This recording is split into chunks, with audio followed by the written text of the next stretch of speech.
బంధువులారా, భగవద్గీత 13వ అధ్యాయం క్షేత్ర క్షేత్రచ విభాగ యోగం ఈరోజు చదివాం. మనం పారాయణం చేశాం. కొన్ని శ్లోకాలు గురించి ఉదయం తెలుసుకున్నాం, ఇంకా కొన్ని తెలుసుకుందాం.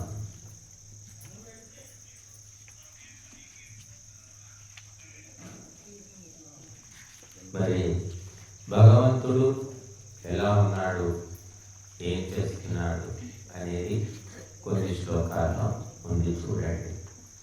సర్వతః పాణిపాదం సర్వతోక్షి శిరోముఖం. భగవంతుడికి కాళ్ళు చేతులు ఎక్కడున్నాయంటే అంతటా ఉన్నాయి. ఎక్కడో ఒక చోట మనకి ఏంటంటే కాళ్ళు చేతులు ఎక్కడో కింద 2 కాళ్ళు పైన 2 చేతులు. కానీ భగవంతుడికి ఇట్లాగా ఒక ఆకారం లేదు, అంతా నిండి ఉన్నాడు కాబట్టి అంతటా చేతులు ఉన్నాయి కాబట్టి నువ్వు ఎక్కడికి పోయినా నీ పీక పట్టుకుంటాడు. నువ్వు ఎక్కడికి పోయినా పరిగెత్తి మనం చేరుకోవాలి. భగవంతుడు పరిగెత్తాల్సిన పని మనం కంటే ముందే అక్కడ ఉన్నాడు కాబట్టి భగవంతుని తప్పించుకొని పోలేము. కాబట్టి అంతటా కాళ్ళు చేతులు ఉన్నాయట, చెయ్యలేని పనే లేదు. తల్లి కడుపులో బిడ్డను ఎవరు తయారు చేస్తున్నారు? ఏ తల్లి తయారు చేస్తుంది? ఏ ప్రభుత్వం చేస్తుంది? ఏ డాక్టర్ చేస్తుంది? నిర్మాణం అవుతుంది. పిండం 1వ నెల, 2వ నెల, 3వ నెల, 7వ నెల, కాళ్ళు చేతులు కన్నులు ముక్కులు ఒకటి పెరుగుతూ ఉన్నాయి. రూపురేఖలు తీర్చిదిద్దుతున్నారు. ముక్కులా ఉండాలి, కాళ్ళులా ఉండాలి. ఏ తల్లికి ఏది ఏమవుతుందో కడుపులో అలా ఎవరు చేస్తున్నారంటే నిర్మాత, ఆ చిత్రకారుడు, శిల్పి భగవంతుడు. ఎందుకంటే అంతటా చేతులు ఉన్నాయి, కడుపులో ఉన్నాయి, కడుపు బయట ఉన్నాయి, ఇంట్లో ఉన్నాయి, ఇంటి బయట ఉన్నాయి, అంతటా చేతులు ఉన్నాయి కాబట్టి తయారు చేస్తున్నాడు. ఎవరి కర్మలు బట్టి ఎటువంటి రూపాన్ని తయారు చేయాలో అలాగ తయారు చేస్తున్నాడు. ఒకటే తల్లికి 3 పిల్లలు 3 రకాల మొహాలు ఉంటాయి. మన కర్మను బట్టి మన మొహాలు వచ్చాయి. కొందరు మొహం కూడా దూర మొహం అంటారు. ఆ మొహం ఎలా ఉంటుంది అంటే వాడి కర్మ అట్లా. మొహం ఉంటే బుద్ధి కూడా అలాగే ఉంటుందంటే చెప్పలేము. ముఖం బాగుండొచ్చు, బుద్ధి చెడ్డది ఉండొచ్చు, ఇలా ముఖమే చెడ్డది ఉండొచ్చు, బుద్ధి మంచిది ఉండొచ్చు. అది ఏది మనం చెప్పలేము, ఒక్కొక్కసారి గుర్తుపట్టలేము. కాబట్టి సర్వతః పాణిపాదం 13వ శ్లోకం చెప్తుంది. తత్ సర్వతోక్షి శిరోముఖం. అంతటా తలకాయ ఉంది, అంతటా తలకాయలు ఉన్నాయి భగవంతుడి. అక్షి అంటే కళ్ళు ఉన్నాయి, ముఖం అంటే నోరుంది. అంతటి నుంచి చెప్తాడు భగవంతుడు. చెప్పాలి, నీకు ఉపదేశం చేయాలంటే నువ్వు అడవిలో పోయి కళ్ళు మూసుకొని కూర్చున్నా నీ మనసు లోపలే అంతర్వాణిగా పలుకుతాడు. అంతటే చూస్తూ ఉన్నాడు. ఈ సీసీ కెమెరాలు కూడా ఒక్కోసారి పనిచేయకపోవచ్చు, కానీ భగవంతుని కళ్ళు అంతటా పనిచేస్తాయి. అందుకే ఇదే భావనము మనము వేదంలో కూడా పురుష సూక్తంలో చూస్తాం. సహస్రశీర్ష పురుష సహస్రాక్ష సహస్రపాద. ఎన్నో కళ్ళున్నాయట, ఎన్నో తలలున్నాయి, ఎన్నో కాళ్ళున్నాయి. భగవంతుడికి అంతటా ఉన్నాయి, లేని చోటే లేదు అని చెప్పారు. కాబట్టి మనం ఎవరినైనా తప్పించుకోవచ్చు, కానీ భగవంతుని వ్యవస్థను తప్పించుకొని పోలేము. సర్వతః శృతిమత్. అంతటా చెవులు ఉన్నాయి అంటున్నాడు, వింటున్నాడు అంతటా.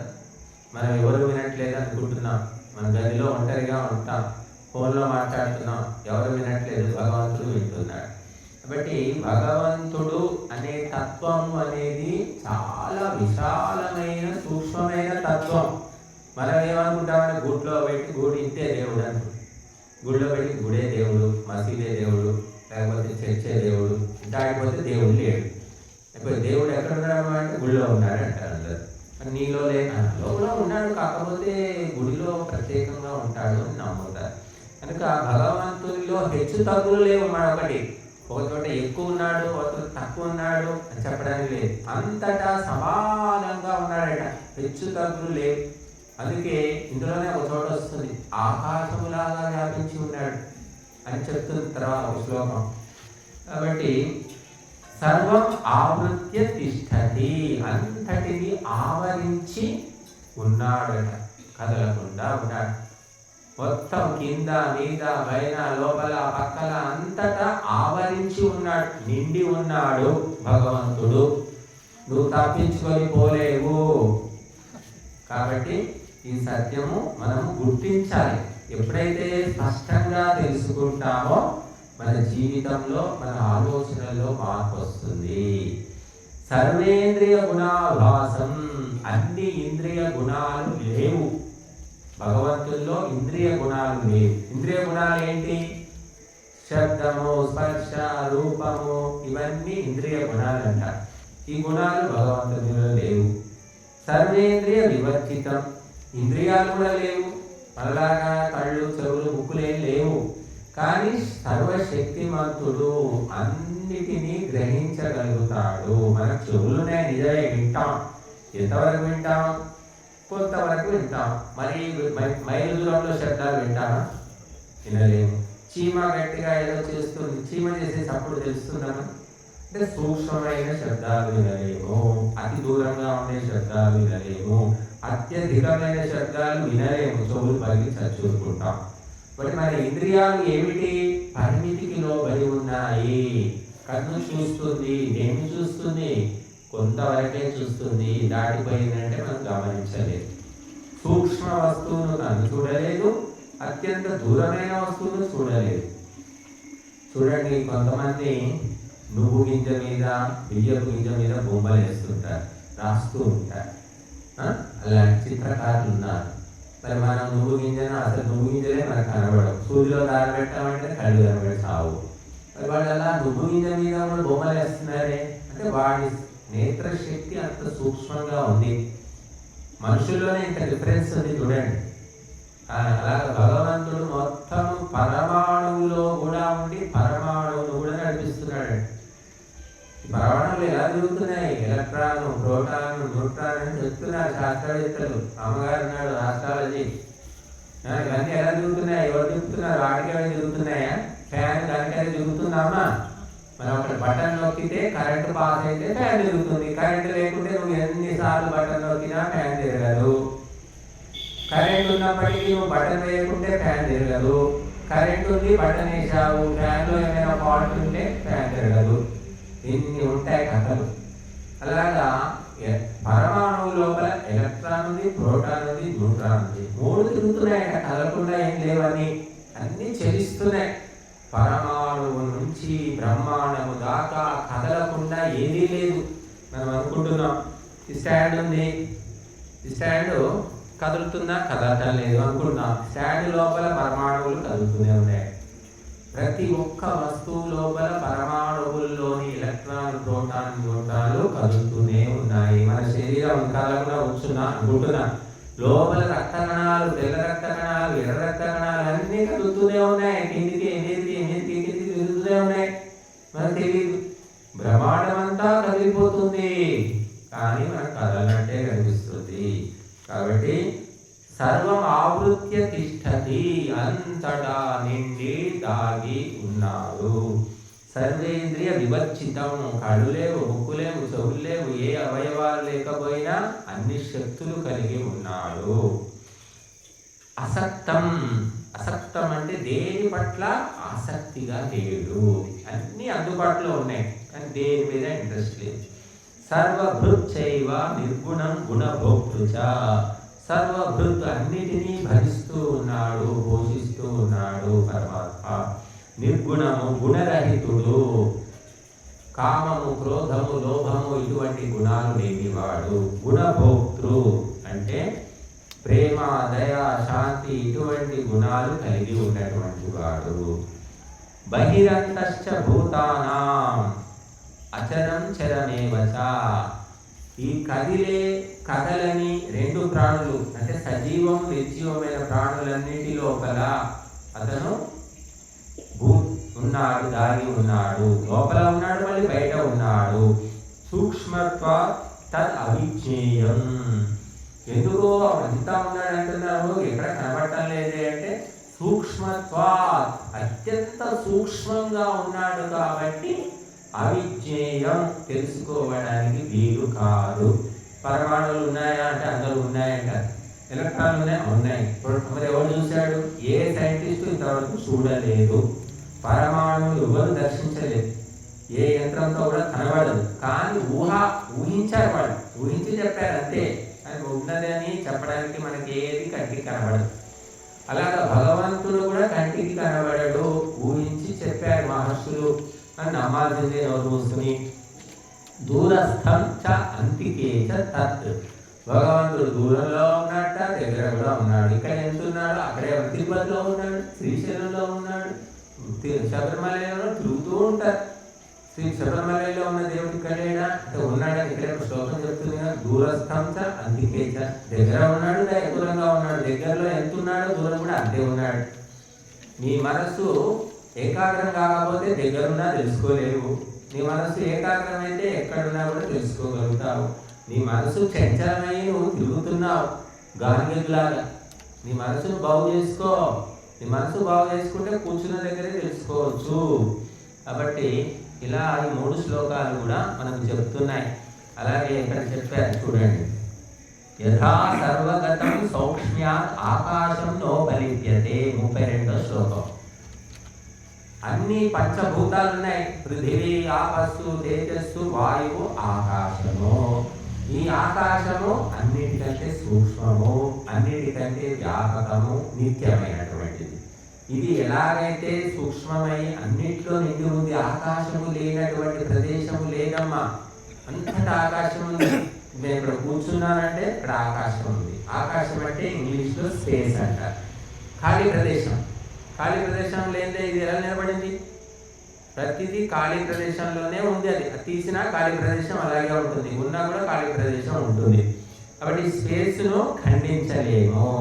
అలాగా ఆకాశములాగా ఈ ఆకాశం ఇలా అన్ని పదార్థాలలో లోపల బయట నిండి ఉన్నదో ఆ విధంగానే సర్వత్ర అవస్థితో దేహే తథా ఆత్మాచ న ఉపలిప్యతే. అలాగా అంతటా కూడా నిలబడి ఉన్నది, దాగి ఉన్నది శరీరం లోపల. అన్ని శరీరాల లోపల కూడా ఆత్మ నోపలిప్యతే. ఆత్మకు ఏది అంటడం లేదు. పరమాత్మ అన్నిట్లో ఉన్నాడు, ఏది అంటడం లేదు. ఆకాశం అంతటా ఉంది, ఆకాశానికి ఏమి అంటదు. కుండ ఉంది, కుండలో ఖాళీ ఉందా? లోపల ఖాళీ ఉంటుందని ఏమంటారు? ఆకాశం అంటారు. దాన్నే స్పేస్ అంటాం, ఖాళీ అంటాం. దాంట్లో నీళ్లు పోయండి, బియ్యం పోయండి, నిండుతుంది. నిండిన తర్వాత మళ్ళీ తీస్తే ఆకాశం ఉంటుందా? ఆకాశం ముక్కలైందా? ఖండితమైందా? కాదు. ఆకాశాన్ని ఎవరు ఖండించలేరు, దాన్ని విభజించలేరు. అలాగా భగవంతుడు కూడా అన్నిట్లో ఉండి ఏది అంటకుండా ఆకాశంలాగా ఉన్నాడు అని ఈ శ్లోకం చెప్తుంది. అదే విషయం వేదంలో ఓం ఖం బ్రహ్మ అని చెప్తున్నాడు. ఆకాశంలాగా పరమాత్మ వ్యాపించి ఉన్నాడు అంటున్నాడు. అంతటా నిండి ఉన్నాడయ్యా. యజ్ఞకుండంలో ఉన్నాడు, యజ్ఞం బయట ఉన్నాడు, అగ్నిలో ఉన్నాడు, ఆహుతిలో ఉన్నాడు, ద్రవ్యంలో ఉన్నాడు, దీపంలో ఉన్నాడు, నీలో ఉన్నాడు, నాలో ఉన్నాడు. అంతటా సమానంగా మార్పు లేకుండా ఉన్నాడు. ఇది తెలుసుకో. ఇది ఎప్పుడు తెలుసుకుంటావో పిచ్చి తిరుగుళ్ళన్నీ ఆగిపోతాయి. ప్రశాంతంగా కూర్చుంటావు, నిమ్మలంగా పరమాత్మను చింతిస్తావు. అలా తర్వాత మళ్ళీ ఇంకొక ఉదాహరణ ఇస్తున్నాడు. యథా ప్రకాశయతి ఏకః కృష్ణం లోకమిమం రవిః క్షేత్రం క్షేత్రీ తథా కృష్ణం ప్రకాశయతి భారత. ఏ విధంగా సూర్యుడు సమస్తాన్ని ప్రకాశింపజేస్తున్నాడు, కృష్ణం లోకం సంపూర్ణ జగత్తును ప్రకాశింపజేస్తున్నాడు సూర్యుడు. ఆ విధంగా పరమాత్మ కూడా అన్ని శరీరాలలో ఉండి ఆత్మను ప్రకాశింపజేస్తున్నాడు. పరమాత్మ సాక్షి రూపంలో, ద్రష్ట రూపంలో అన్ని శరీరాల్లో ఉన్నాడట. పశువులో, పక్షిలో, జంతువులో, మనలో అన్నిట్లో జీవాత్మ ఉంది, పరమాత్మ ఉన్నాడు. రెండు ఉన్నాయి. కాబట్టి పరమాత్మను మనం వదిలిపెట్టలేము. నాకు అవసరం లేదు అంటే వెళ్ళిపోడు, అంతే. అలా ఉంటాడు, అంతే. లోపల బయట అంతటా ఉంటాడు. కాబట్టి సూర్యుని యొక్క కాంతి ఎలా లోకమంతా నిండిపోతుందో ఆ విధంగా ఈ ఆత్మలో కూడా పరమాత్మ దాగి ఉండి ఈ ప్రపంచాన్ని నడిపిస్తూ ఉన్నాడు, వెలిగిస్తూ ఉన్నాడు. కాబట్టి ఈ రకంగా ఇది మనం ఎప్పుడైతే ఇవి సూక్ష్మ విషయాలండి, చెప్పడానికి వినడానికి బాగానే ఉంటాయి, కానీ వీటిని నమ్మి ఆ ప్రకారంగా నడుచుకోవడం మాత్రం సాధ్యం కాదు. అంటే ప్రయత్నం చేస్తే అవుతుంది, తెలుసుకోవడం వేరు, దాని ప్రకారంగా మన ఆలోచనలను చక్కదిద్దుకొని నడుచుకోవడం వేరు. కాబట్టి ఈ మార్పు అనేది మనిషిలో రావాలి. అలాగా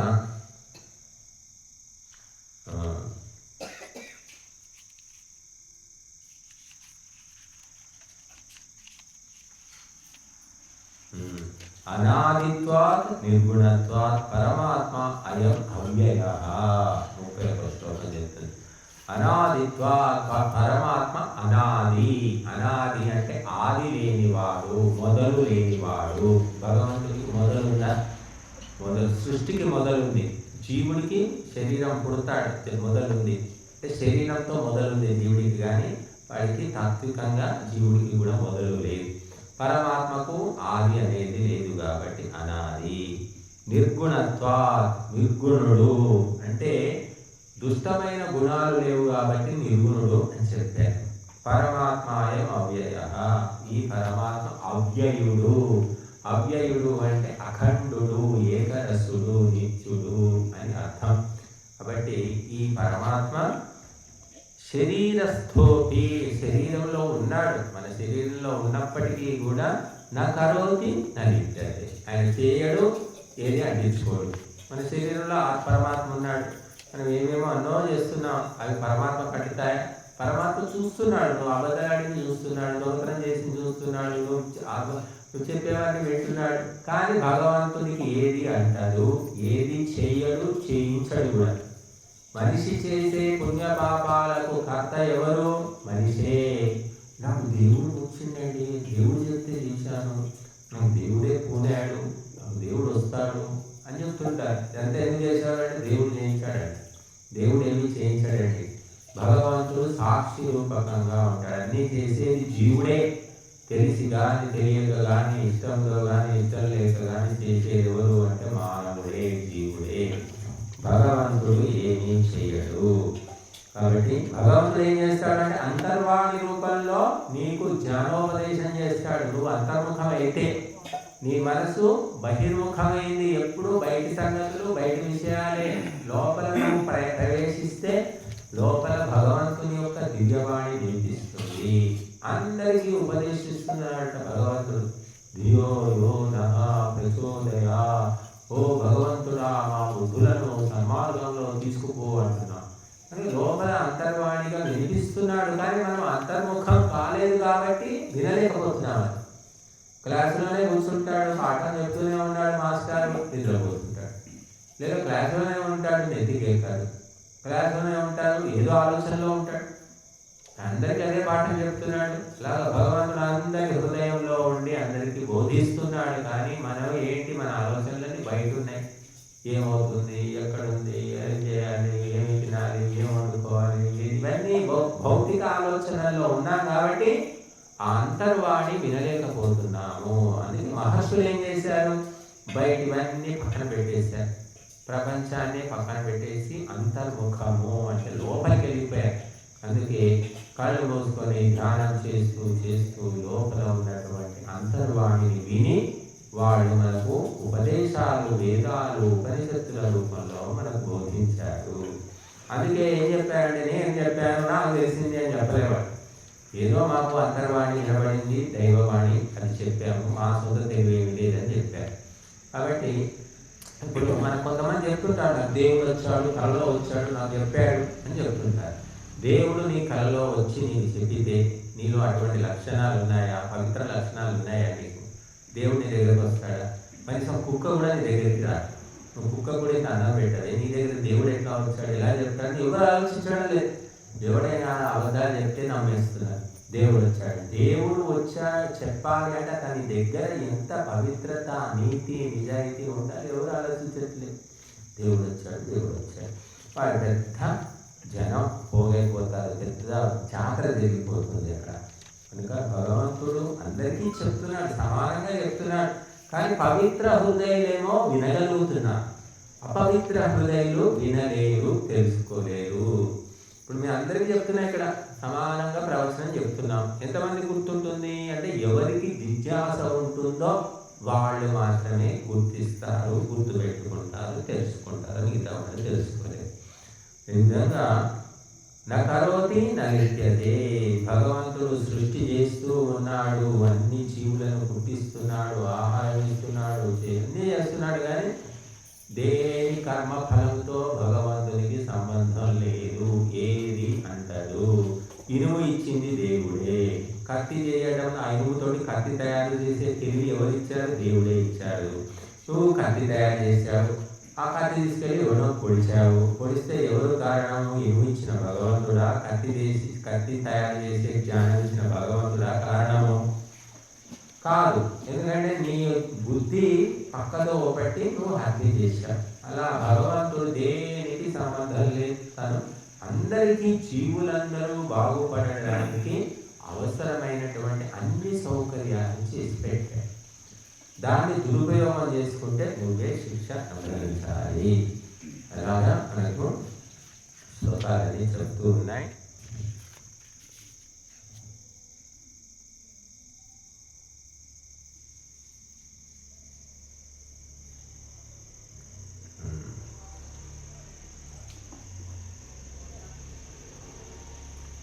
పొద్దున చెప్పుకున్నాం మనం ఈ జ్ఞాన లక్షణాలు. అజ్ఞానం అంటే ఏమిటి, జ్ఞానం అంటే ఏమిటి, అవి తెలుసుకొని మనము జ్ఞానాన్ని తెచ్చుకునే ప్రయత్నం చేయాలి. చాలా ముఖ్యమైనటువంటి విషయం. భక్తుడు ఈ లక్షణాలు ఒక్కొక్కటిగా పెంచుకొని ప్రయత్నం చేయాలి. క్షరశః కణశశ్చైవ విద్యామర్థంచ చింతయే. క్షణత్యాగే కుతో విద్య, కణత్యాగే కుతో ధనం. పైసా పైసా పైసా కూడబెడితేనే లక్షాధికారి అవుతాడు. అలాగే ఒక్కొక్క అక్షరము, ఒక్కొక్క పదము, ఒక్కొక్క వాక్యము నేర్చుకుంటేనే పండితుడు అవుతాడు. అలాగా మనము ఒక్కొక్క లక్షణము పెంపొందించుకోవాలి.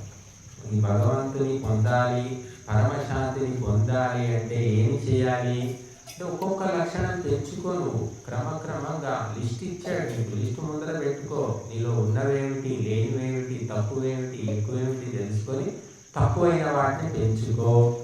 ఎక్కువ ఉంటే ప్రశ్నే లేదనుకోండి, ఎక్కువ దుర్గుణాలు ఉంటే వాటిని వదిలించుకునే ప్రయత్నం చేయి. అంతే తప్ప ఆయారాం గయారాం, వచ్చాం పోయాం వచ్చామంటే లాభం లేదు. ఇంకా ఆధ్యాత్మిక ఉన్నతిని సాధించడం కష్టమండి. ఆధ్యాత్మిక కార్యక్రమాల్లో పాల్గొనవచ్చు, కానీ ఆధ్యాత్మిక ఉన్నతిని సాధించడం అనేది స్వయంగా ప్రయత్నం చేయాలి. అంటే ఎంతోమంది వస్తూ ఉంటారు సత్సంగాలు, కార్యక్రమాలు, యజ్ఞాలు, హోమాలు, ఎంతోమంది వస్తుంటారు. కానీ ఆత్మికోన్నతి ఎంతవరకు సాధించారు అంటే మనం చెప్పడం కష్టం. వ్యక్తిగతంగా అంచనా వేయవలసి ఉంటుంది. కాబట్టి భగవద్గీతలో ఈ 13వ అధ్యాయము మనకు చాలా గొప్ప విషయాలు చెప్తూ ఉంది. భగవతత్వము అంతటా నిండి ఉంది అని ఎప్పుడు స్పష్టంగా తెలుస్తుందో నీలో చంచలత్వం అనేది పోతుంది. నిశ్చలంగా ఉంటావు. భగవంతుని కోసం నువ్వు తిరగవు, అన్వేషించవు. ఇక్కడ ఉన్నాడు, అక్కడ ఎలా ఉన్నాడు, ఇక్కడ ఉన్నాడు, ఇంకా అక్కడికి ఎందుకు పోతాం? ఈ సత్యము అనేది మనిషి తెలుసుకోవాలి. నాడు భారతదేశం లోపల మరి ఎంతోమంది పాపం కుటుంబంతో సహా పుణ్యక్షేత్రాలను తిరుగుతూ ఉన్నారు. కానీ అది కొద్ది రోజులే, 4 రోజులు 4 రోజులు వెళ్తారండి. అక్కడేదో ఉందంటారు. ఈ మధ్య అందరికి అరుణాచలం ఇచ్చిపెట్టింది. అరుణాచలం పోతున్నారు. అయ్యప్ప అయిపోయింది, షిరిడి కూడా పాతబడిపోయింది. కొత్తగా ఏమిటంటే అరుణాచలం. ఇక్కడ నుంచి డైరెక్ట్ బస్సులు ఉన్నాయి. పేపర్లో అరుణాచలానికి బస్సులు ఉన్నాయి. ఎందుకంటే అరుణాచలంలో ఏదో ఉంది, ఇక్కడ లేనిది అక్కడ ఉంది. అంటే ఇక్కడ లేనిది ఉన్నాయి. ఏమున్నాయి?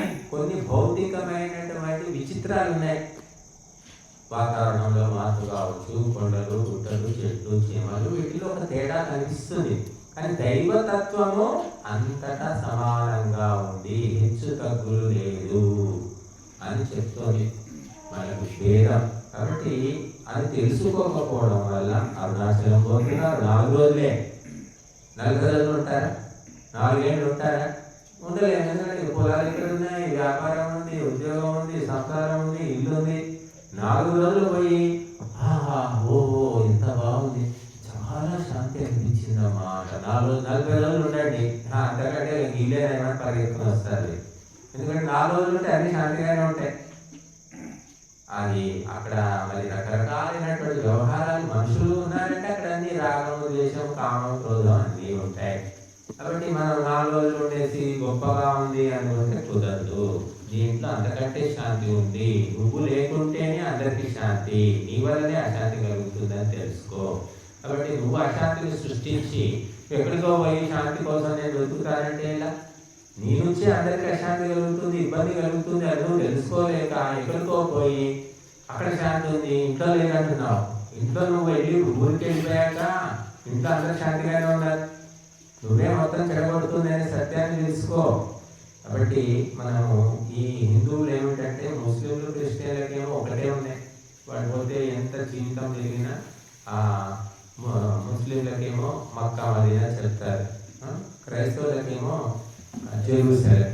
ఒకటే జీవితంలో ఒకటే. మనకు కాశీ, మధుర, అయోధ్య, బద్రీనాథ్, కేదార్నాథ్, వైష్ణవిదేవి ఎన్ని ఉన్నాయి, తిరుపతి, ఇటు వస్తే తిరుపతి, శ్రీశైలం, ఏమి తిరుగుతావు, ఎంతకని తిరుగుతావు. ఇవన్నీ కూడా ఏమిటి అంటే ఇవన్నీ కూడా పుణ్యక్షేత్రాలే, అందులో సందేహం లేదు. పుణ్యక్షేత్రాలు ఏ విధంగా అంటే ఒకప్పుడు ఈ బస్సులు, రోడ్లు, రైళ్లు ఇవన్నీ లేనప్పుడు అవి పర్వత ప్రదేశాల్లో ఉన్నాయి ఇవన్నీ గుడులు. శబరిమల కూడా గుట్ట మీద ఉంది. అక్కడ మహర్షులు, తపస్సులు, యోగులు ఉండి తపస్సు చేసుకునేవాళ్ళు. వాళ్ళు ఏకాంత ప్రదేశం, ఇక్కడ రోడ్డు లేదు, చాలా భయంకరమైన అరణ్యాల్లో వెళ్ళి వాళ్ళు తపస్సు చేసుకునే ప్రదేశాలు. కాబట్టి పుణ్యక్షేత్రాలు. ఎప్పుడైతే టెక్నాలజీ వచ్చిందో, డెవలప్మెంట్ వచ్చిందో, రోడ్లు వేసేసారు, బస్సులు వచ్చేసాయి, రైలు వచ్చి ఇంకెక్కడ మహర్షులు ఎప్పుడో వెళ్ళిపోయారు, వెళ్ళిపోయారు గోరకరించలేం బాబాయ్. మహర్షులు ఉన్నప్పుడు అవి పుణ్యక్షేత్రాలు. కానీ ఇప్పుడేమి బిజినెస్ సెంటర్లు అయిపోయాయి. కాబట్టి బిజినెస్ సెంటర్ ఉన్న చోట భగవంతుడు దొరకడు, గుర్తుపెట్టుకోండి. బిజినెస్ అనేది చేయకూడదు. అందుకే భగవంతుని తెలుసుకోవాలంటే మనము ఈ వ్యాపార బుద్ధి వదిలిపెట్టేసేయాలి. ఒక భిక్షుకుడిలాగా, యాచకుడిలాగా వెళ్ళు భగవంతుడి దగ్గరికి. ఒక సేట్ లాగా వెళితే పోగలికి అంటాడు. ఇప్పుడు మనం అడుక్కోవాలంటే, ఎవరినైనా అడుక్కోవాలంటే ఏం చేయాలి? అడుక్కునేవాడిలాగానే ఉండాలి వ్యవహారం. అంతేగాని కోటీశ్వరులాగా బిల్డప్ ఇవ్వకూడదు. అలాగే భగవంతుని తెలుసుకోవాలంటే మనం ఆ విధంగా ప్రవర్తించాలి. మనం కూర్చున్న దగ్గరే స్వాధ్యాయముతోటి, తపస్సుతోటి దైవతత్వాన్ని తెలుసుకోవచ్చు.